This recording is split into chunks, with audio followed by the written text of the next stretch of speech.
రాష్ట్రకృతం పాపం రాష్ట్ర పాపం పురోహిత. రాజుగారు రాజ్యంలో ఉన్న పాపం అంతా ఆయన పొందితే మరి ఇన్ని పాపం ఎక్కడికి వెళ్తుందన్నారు. వాళ్ళ పురోహితుడికి పోతున్నాను. నిజమండి, పౌరోహిత్యం చేయాలంటే ధైర్యం ఉండాలి, అనుష్ఠానం ఉండాలి, బలం ఉండాలి. ఇంటికి వచ్చి మళ్ళీ వాడు చేసుకోవాలంటే కనీసం శతగాయత్రంగా చేయాలి. సహస్రగాయత్రి శ్రేష్టమండి, చేసుకుంటే కానీ పోదు. మరి అటువంటి మహానుభావులకు మనం ఎంత ఇస్తే రుణం తీరుతుందండి మనకి. సరే, ఈ రాజుగారికి కూడా ఆయన చాలా ఇష్టం. అయ్యా మీకు ఏదైనా ఇస్తానండి, మీకు బంగారు ఆభరణాలు ఇస్తామండి, ధనం ఇస్తామండి ఓ అంటున్నాడు. ఈయన ఎప్పుడూ ఒకటే మాట, నాకేమి ఇవ్వద్దు, నాకేమి ఇవ్వద్దు, నాకేమి ఇవ్వద్దు అని అంటున్నారండి. అంటూ ఉంటే సరే అన్నారు. ఒక రోజు రాజుగారు ఒక అద్భుతమైనటువంటి భోజన కార్యక్రమం ఏర్పాటు చేశారు. చేసినప్పుడు గురువు గారిని కూడా పిలిచారండి, భోజనానికి రండి అని పిలిచారు. అయితే ఆనాడు రాజుగారి భోజనం పెట్టారు అంటే ఆయన ఏం పట్టించారండి. ఎవరికి వారికి తగ్గ మర్యాదలతో చక్కగా వడ్డించాడు, భోజనాలు పెట్టారండి. ఈయన తిన్నాడు, ఇంకా సార్థం కాదా, బంగారు పాత్రలో పెట్టారండి తాగడానికి మంచినీళ్ళు. ఇది ఏం పుట్టిందండి ఆలోచన, ఈ బంగారు పాత్ర పట్టుకెళ్ళిపోతే ఎలా ఉంటుంది, బంగారు గ్లాస్ అనుకున్నాడు.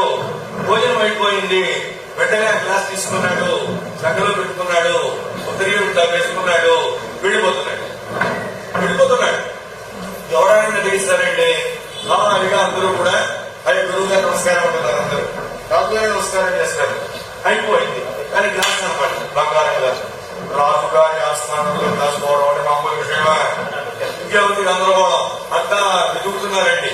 వెతుకుతూ ఉంటే మర్నాడు ఈ పురోహితులు చక్కగా తన నిత్య కార్యక్రమాలు పూర్తి చేసుకుని కాలకృత్యాలు తీర్చుకున్న తర్వాత స్నానం చేసి సంధ్యావందనం గాయత్రి మహామంత్రం జపం చేసుకునేటప్పటికీ ఈ బుద్ధికి పెట్టినటువంటి జాగ్యం వదిలింది.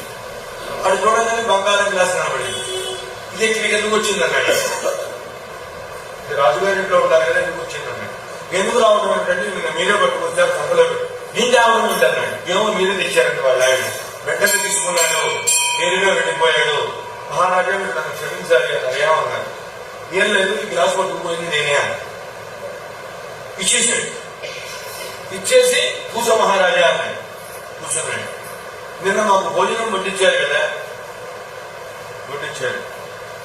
ఎక్కడో పొరపాటు జరిగింది, ముందు వరుసన ఎంక్వైరీ ప్రారంభం చేయమన్నాను. ఎవరు వడ్డం చేశారు రండి. వడ్డం చేసిన వాళ్ళు వచ్చారండి. అమ్మ ఇందుకు చాలా జాగ్రత్తగా ఉండాలని చెప్పమని. వెనకటి వాళ్ళు చాలా కష్టం. అన్నాను గారు వెనకటి వాళ్ళు అంటే సుమారు శ్రీరామూర్తి గారి తరపు మా నాన్నగారి తరం అండి. వాళ్ళు చాలా జాగ్రత్తగా ఉండేవాళ్ళండి. వాటిని ఇలా చేస్తేనే చేస్తానంటే మేము చెయ్యబొమ్మనేవాడిని. నాకు అర్థాలు భోజనం అవునండి. ఆ వండే వాళ్ళు వచ్చారు. అయ్యా మేమంతా చాలా జాగ్రత్తగా తీసామండి, మేమంతా కూడా భగవన్నామం చేస్తూ తీసామండి, పొరపాటు చేయలేదండి. సరే పక్కకి పోండి. వండిన వాళ్ళని తప్పమన్నాను. వంట చేసిన వాళ్ళు వాడు చాలా శ్రద్ధగా చేయాలండి.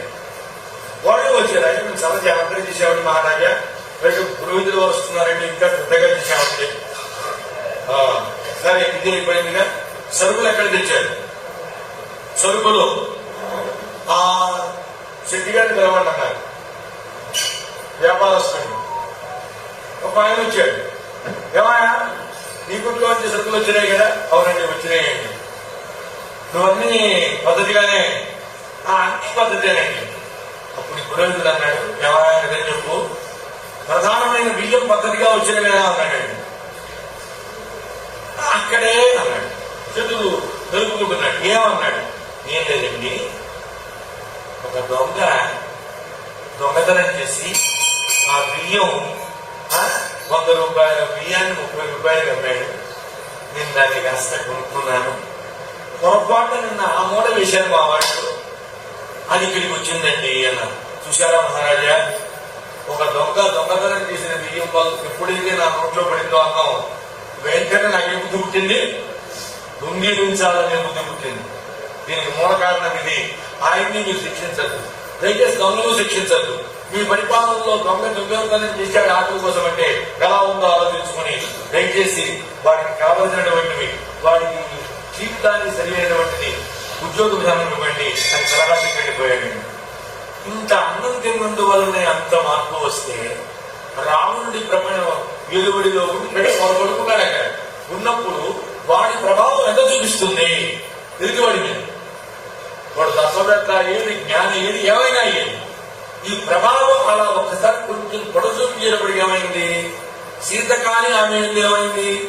సీత అనే భావన కలగడానికి కారణం ఇది అది మనం చేశాను. స్వామి ఆలోచిస్తున్నాడు.